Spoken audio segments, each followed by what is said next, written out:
Good evening friends, నా పేరు Ravikumar. Friends, ఈరోజంతా ఆనందం ఆనందం ఆనందం ఆనందం. జనవరి 1 నిన్న కాదు ఈరోజు అనిపించింది నాకైతే మాత్రం. అసలు మీరైతే ఎలా ఉందో నాకు తెలియదు, కానీ నాకైతే మాత్రం జనవరి 1 నిన్న ఈరోజు కూడా నేను సెలబ్రేషనే. ఎందుకు అంటే నిన్న సెలబ్రేషన్ చేశానో లేదో తెలియదు, కానీ ఈరోజు అయితే మాత్రం నేను ఫుల్గా సెలబ్రేషన్ చేసుకున్నాను. సో ఇది ఈ రోజుటి మార్కెట్, బుల్లిష్ మార్కెట్ అంటే ఇది. యాక్చువల్గా నేను అనుకున్న టార్గెట్ ఇక్కడ వరకే వస్తుంది అనుకున్నాను, కానీ అది నా ఊహలను కూడా మించేసి పైకి వెళ్ళిపోయింది. సో నా టార్గెట్ కూడా ఇంతవరకు మాత్రమే, మీరు చూసే ఉంటారు. ఇది మాత్రమే నా టార్గెట్, 23,945 మాత్రమే నా టార్గెట్.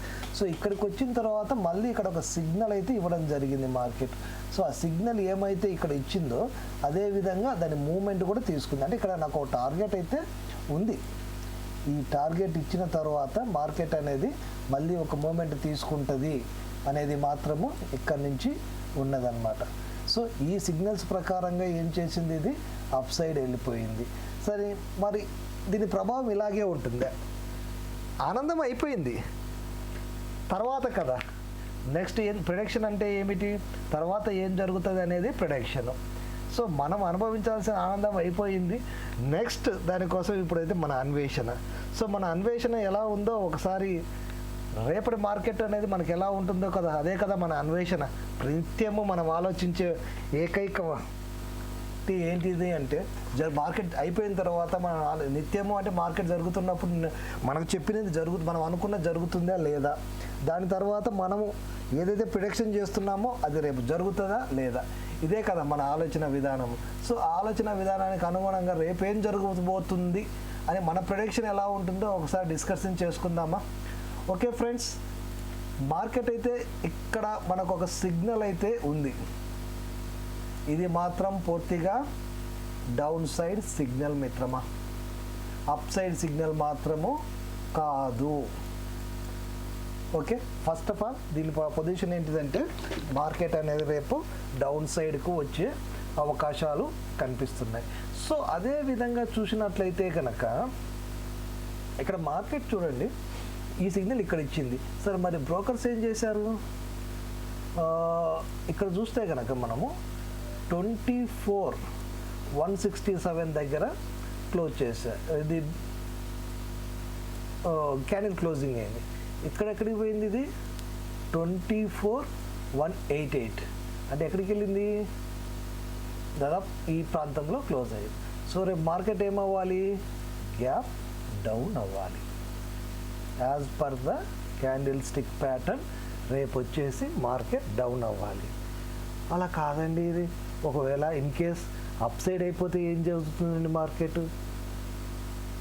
సింపుల్ కిందికి వచ్చేస్తుంది. మరి డౌన్ సైడ్ అయినా కిందికి వచ్చేస్తుంది.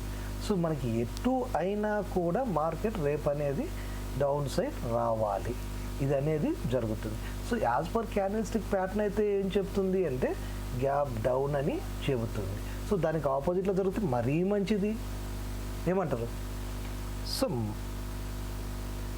జరిగిందనుకో మంచిది, అలా కాకుండా ఆపోజిట్లో జరిగితే మరీ మంచిది, అంతే కదా. సో మరి ఇలాగే బ్యాంక్ నిఫ్టీ ఏం చెప్తుందో ఒకసారి చూద్దాం. అంటే only gap up gap down అనే దాని మీద మాత్రమే ఇప్పుడు చూస్తున్నాము. సో మళ్ళీ నేను నిఫ్టీకి వస్తాను. వచ్చే ముందుగా ఒకసారి బ్యాంక్ నిఫ్టీ కూడా ఏం చెప్పిందో చూద్దాం. ఓకే ఓకే ఓకే ఓకే సరే, ఇప్పుడు వచ్చేసి ఇక్కడ ఏమంటుంది నిఫ్టీ, బ్యాంక్ నిఫ్టీ 51,605. 51,605 ఇదేంటి? 51,605 55 ఉందండి ఇక్కడ, 0.55. ఇదేంటి? 0.805. అంటే ఏంటి? ఇక్కడ ఉంది అంటే ఇదేం చేయాలి? అప్ అవ్వాలి, గ్యాప్ అప్లో ఓపెన్ అవ్వాలి యాజ్ పర్ క్యాండిల్స్టిక్ ప్యాటర్న్. మరి అదేంటి? నిఫ్టీ ఏమో మనం గ్యాప్ డౌన్ అనుకున్నాము, బ్యాంక్ నిఫ్టీ ఏమో గ్యాప్ అప్. ఇలా కూడా జరుగుతూ ఉంటుందా? మేబీ జరగచ్చు, లేదా రెండు ఆపోజిట్లో ఉన్నప్పుడు. నాకైతే మాత్రం రేపు మార్కెట్ అనేది కన్సల్టేషన్ అవుతుంది. ఏమవుతుంది? కన్సల్టేషన్. సో దీనివల్ల మనం రేపు మార్కెట్ జోలికి వెళ్ళకుండా ఇదే ఎంజాయ్మెంట్ని కంటిన్యూ చేస్తూ మండే వరకు ప్రశాంతంగా ఉండడం అనేది మెయిన్ కాన్సెప్ట్. దానికి మించినది లేదు. ఎందుకంటే రేపు మార్కెట్ అనేది కన్సాలిడేషన్ అవుతుంది అనేది నా యొక్క అభిప్రాయం. ఓకే, నెక్స్ట్ మీకు నిఫ్టీ ఎందుకు అంత పైకి వెళ్ళింది అనేది ఒక డౌట్ ఉండిపోయి ఉంటుంది. ఎందుకు మన టార్గెట్ ఏమో మీరు ఇక్కడ అంటున్నారు, కానీ బ్యాంక్ నిఫ్టీ ఏమో అంత పైకి వెళ్ళిపోయింది, అది ఎలా సాధ్యం? చూడండి ఒకసారి, ఇక్కడ వచ్చేసి 23,945 అనేది మన టార్గెట్. మరి బ్యాంక్ నిఫ్టీలో మన టార్గెట్ ఏంటి? ఇదే కదా, ఎంత? 20 ఉండదు కదా బ్యాంక్ నిఫ్టీలో,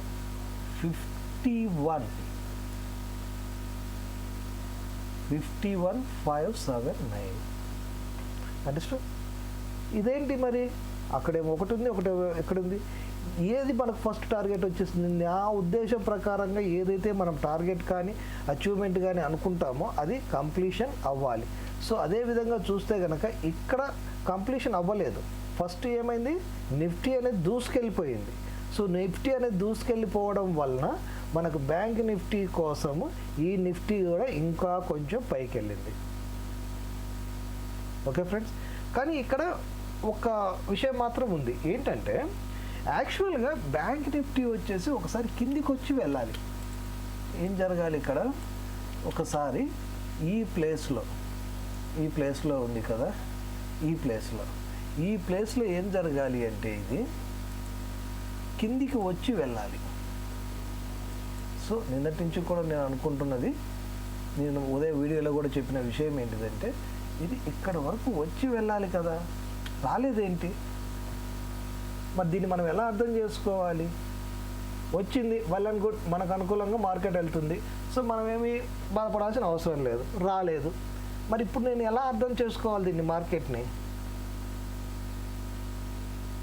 ఓకే, ఇక్కడికి వద్దాం. ఎక్కడికి? ఈ ప్లేస్కి వద్దాం. సో ఈ ప్లేస్ ప్రకారంగా కనుక ఇక్కడి నుంచి దిద్దాం దీన్ని, ఇంకా దిద్ద అవసరం లేదు కదా మనకు పెద్దగా. ఈ ప్లేస్ ప్రకారంగా కనుక చూస్తే కనుక మనకున్నటువంటి మార్కెట్ విలువ ఇక్కడ ఏదైతే ఉందో 23,927, అంటే మన టార్గెట్ దగ్గర వచ్చేసి ఏ సింబల్ అయితే ఇక్కడ ఫామ్ చేసింది, ఇక్కడేం ఫామ్ చేసింది? అప్పు డౌను. అంటే ఈ క్యాండిల్స్టిక్ ప్యాటర్న్ ప్రకారంగా అయితే అప్పు. ఓన్లీ ఈ 2 క్యాండిల్స్, ఈ 2 గ్రీన్ క్యాండిల్స్ కనుక తీసుకుంటే కనుక ఇక్కడ అప్పు డౌను రెండు మెన్షన్ చేసింది. ఏం చేసింది? రెండు మెన్షన్ చేసింది. మీరు ఇంకొక విషయాన్ని గమనించాలి. ఈ పాయింట్లో వచ్చేసి ఇంకొక విషయం జరిగింది. సో అదేంటో కూడా క్లియర్గా చెప్తాను, ఇక్కడ చెప్పే ప్రయత్నం చేస్తాను. ఈ 2 బేరిష్ క్యాండిల్స్ ఉన్నాయి కదా, ఇక్కడ కూడా మళ్ళీ మార్కెట్ ఇక్కడికి వచ్చి వెళ్ళాల్సినది ఉన్నది. డౌన్ఫాల్ ఏం జరగాలి? ఇక్కడికి వచ్చి ఇలా కిందికి వెళ్ళాలి. కానీ అలా కాకుండా ఏం చేసింది? ఇది డైరెక్ట్గా కిందికి వచ్చేసి. సో ఇక్కడ నేను నిఫ్టీ ఉన్నప్పుడు ఏమో ప్రొడక్షన్ చేసుకున్నాను, ఇక్కడి నుంచి ఇది పైకి వెళ్ళాలి, ఈ పాయింట్కి వెళ్ళాలి అని ప్రొడక్షన్ చేసుకున్నాను. కానీ ఎందుకు నాకు రివర్స్ అయిపోయింది? ఇక్కడ ఒక బ్యాడ్ న్యూస్ వచ్చింది. ఎక్కడ? యూఎస్లో. సో ఈ బ్యాడ్ న్యూస్ రావడం వల్ల ఈ మార్కెట్ అనేది గ్యాప్ డౌన్ ఓపెన్ అవ్వడము, అలాగే ఇంత కిందికి రావడం. సో ఈ టార్గెట్ ఇక్కడ పెట్టుకున్నాం కదా, చూడండి ఒకసారి, ఇదెంత టార్గెట్? 23,536. సో ఇది దాటి ఇంకొంచెం కిందికి వచ్చింది. అది ఎందుకు వచ్చిందో కూడా వివరిస్తాను. ఇక్కడ చూడండి, ఇక్కడ ఒక టార్గెట్ పెట్టుకున్నాం కదా మనము. సో ఈ టార్గెట్ ఏం చెప్తుంది మనకి? ఇక్కడ ఈ టార్గెట్ వచ్చేసి 5603. ఏది? నిఫ్టీ బ్యాంకులో. సో ఫస్ట్ వచ్చేసి నిఫ్టీ వచ్చేసింది డౌన్ సైడ్కి. మీరు మార్కెట్ని కనుక కంటిన్యూస్గా అబ్జర్వేషన్లో కనుక ఉండి చూసినట్లయితే కనుక ఫస్ట్ వచ్చేసి నిఫ్టీ డౌన్లోకి వచ్చింది. ఆ తర్వాత బ్యాంక్ నిఫ్టీ ఆ టార్గెట్కు రావాలి కదా. సో అలా జరిగింది. సో మనము ఎప్పుడైనా ఒక విషయాన్ని గమనించాలి. మనము ఏంటంటే ఇప్పుడు ఒక కొండ మీదకి ఒక ఎడ్ల బండి వెళ్తుంది అనుకుందాం.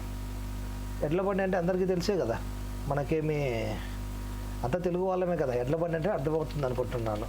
సో ఈ ఎడ్ల బండి ఏం చేసింది, ఫస్ట్ ఇలా పైకి ఎక్కింది, మళ్ళీ కిందికి దిగింది. అలాగే సేమ్ కిందికి దిగేటప్పుడు ఎక్కడ ఆగకుండా ఏం చేయకుండా కొంచెం అలా ఇలా కదలకుండా వస్తుందే, రాదు. మళ్ళీ పైకి ఎక్కుతుంది, ఏం చేస్తుంది, దారి అనేది ఇలా ఇలా ఇలా ఇలా, కానీ వెళ్ళడం మాత్రం గ్యారెంటీ. సో నాకు ఇక్కడ వెళ్ళలేదే ఏంటని నేను చెప్పేసి నేను దిగులు పడలేదు. ఎందుకు, నాకు తెలుసు ఇది ఇక్కడికి వచ్చినాకైనా సరే మళ్ళీ అప్ సైడ్ తీసుకోవాలి మార్కెట్. యాక్చువల్లీ ఈరోజు కూడా ఒక బ్యాడ్ న్యూస్ ఉంది, కానీ అది పెద్దగా ఎఫెక్ట్ అనేది చూపించలేదు యూఎస్ది. ఓకే, సో నాకు ఇది అప్ సైడ్ అన్నది మీకు నా వీడియోస్ కనుక మీరు గమనించినట్లయితే నేను ఇక్కడి నుంచి ఈ ప్లేస్ నుంచి నేను ఇది బుల్లిష్ వెళ్తుంది అంటున్నాను. సో ఇక్కడి నుంచి ఇది మొత్తం కూడా బుల్లిష్ మార్కెట్ తీసుకో. కానీ ఇప్పటి నుంచి ఏం జరగాలి, బేరిష్. కానీ ఈ బేరిష్ జరిగే ముందు మాత్రము మీరు అనుకున్నట్టుగా డైరెక్ట్గా మాత్రం బేరిష్ వచ్చే అవకాశాలు చాలా తక్కువ. ఇది ఏం చేయాలంటే రేపు వచ్చేసి కన్సల్టేట్ అవ్వాలి ఈ మధ్యలో. సో దాని తర్వాత మళ్ళీ బేరిష్ అనేది ఇక్కడి వరకు రావాల్సిందేనో. ఏం జరగాలి, బేరిష్ అనేది ఇక్కడి వరకు రావాలి. కానీ వచ్చేలోపు డైరెక్ట్గా ఏంటి, ఇదేమన్నా కొండ చర్యలు విరిగిపడ్డమా, ఒక్కసారిగా పడిపోవడం అనేది మార్కెట్ క్రాష్ అవ్వదు కదా ప్రతిసారి. ఎప్పుడో ఒకసారి క్రాష్ అయింది కదా అని చెప్పేసి ప్రతిసారి ఇది క్రాష్ అవుతుంటుంది. సో మేము అలాగే చేస్తాము, సో మీరు డౌన్ అన్నారు కాబట్టి మొత్తం డౌన్ అని మాత్రం అనుకోవద్దండి. సో ఇక్కడ కొంత కన్సల్టేషన్ అవుతుంది. ఈ కన్సల్టేషన్లో ఈరోజు మనకు ఇక్కడున్న క్యాండిల్ ఏం చెప్పినాయి, అప్ డౌన్ చెప్పాయి ఈ 2 క్యాండిల్స్. సో రేపు ఉన్న కన్సల్టేషన్లో మనకు నెక్స్ట్ డే మండేకి మార్కెట్ ఎలా ఉంటుంది అనేది చెప్పదు.